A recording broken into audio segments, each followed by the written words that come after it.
This past week, we celebrated Rosh Chodesh Elul, the beginning of the month of Elul, the month which immediately precedes Rosh Hashanah and Yom Kippur.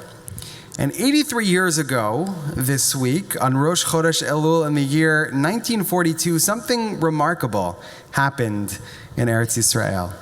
The two chief rabbis of what was then British Mandatory Palestine, the Sephardic chief rabbi and the Ashkenazic chief rabbi, Rabbi Isaac Halevi Herzog, who was the father of President Chaim Herzog and the grandfather of the current president of Israel, Isaac Bougie Herzog. Those two rabbis called upon every Jewish person living in the land of Israel to fast and pray on the first day of the month of Elul in solidarity with their Jewish brothers and sisters in Europe. The two chief rabbis of what was then Palestine, remember it was 6 years before the establishment of the State of Israel, co-wrote a letter calling for a national fast day. And here is what that letter said. In light of the terrible situation in which our brothers find themselves in Nazi lands, where many of them have already died terrible deaths, and those who are left are languishing in dark ghettos, frightened day and night, hanging between life and death, we hereby turn to you, brothers and sisters, to fast and stop on this day. To scourge yourselves from morning to night, women and men, old and young. This should be a mini Yom Kippur, and a shofar should be blown. That letter was circulated all over the land of Israel. And on Rosh Chodesh Elul 1942, tens, if not hundreds of thousands of Jews who were living safely in Eretz Yisrael fasted on behalf of their Jewish brethren who were suffering and dying in Nazi-occupied Europe. And I was reminded of that remarkable moment in Jewish history this week, not only because we just celebrated Rosh Chodesh Elul, but also because of a well-known verse in this morning's Torah portion. In this week's parasha, we read the famous verse, Ki ha'adam etz hasadeh, that human beings are like trees of the field. And that verse is usually discussed around the time of Tu B'Shvat, the new year for the trees, which we usually celebrate in late January or in February. But that verse actually comes from this week's Torah portion from Parshat Shoftim. And there are many, many different interpretations and ideas from different rabbis throughout history about what that verse really means. What does it really mean for human beings to be like a tree?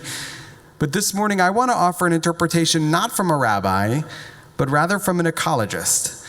Some years ago, the German ecologist Peter Wohlleben stumbled upon the gnarled remains of an enormous ancient tree stump in one of the forests that he manages in Germany. And after doing an assessment of the stump, he was able to determine that that tree was chopped down between 400 and 500 years ago. And yet, when he scraped away at the ancient bark on that stump, he was shocked to discover a layer of green. The stump contained a reserve of chlorophyll, which meant that somehow this stump, which was cut down 500 years ago, the tree was cut down 500 years ago, somehow that stump was still alive. But how could that possibly be? Well, as it turns out, that ancient stump was sustained for literally hundreds of years by the roots of neighboring trees in the forest. As Peter Wohlleben explains in his book called The Hidden Life of Trees, trees that don't have leaves and therefore cannot photosynthesize often receive help and support from neighboring trees. Trees exchange nutrients with one another through an interconnected series of roots. When one tree is sick, the rest of the trees band together and do whatever they can to help. But why do trees do this? Why do they go out of their way to help and support other trees? Well, as Dr. Wohlleben writes in his book, the reason is the same as for human communities, because there are advantages to working together. A single tree is not a forest. On its own, a tree cannot establish a consistent local climate. It's at the mercy of the wind and the weather. But together, many trees create an ecosystem that can moderate extremes of heat and cold, store a great deal of water, and generate a great deal of humidity. And in this protected environment, trees can live to be very old. But to get to this point, the community must remain intact, no matter what. If every tree were only looking out for itself, then none of them would ever reach old age. Every tree is valuable to the community. In other words, if every tree only looked out for itself, the vast majority of trees would not survive. Their odds of long-term survival increase dramatically when they work together. Just like human communities, they look after each other. They help each other. They lift each other up. To put it in Jewish terms, Kol Yisrael arevim zeh bazeh, just as every Jewish person is responsible for one another, so too is every tree responsible for one another, and no forest can afford to lose even one single tree. And this week, that truth about human beings being like trees of the field was reinforced once again on Rosh Chodesh Elul, when thousands of Jews came together in Jerusalem for a moment of profound solidarity, this time not solidarity for the Jews of Europe, but rather solidarity for the remaining 50 hostages who are still in Gaza.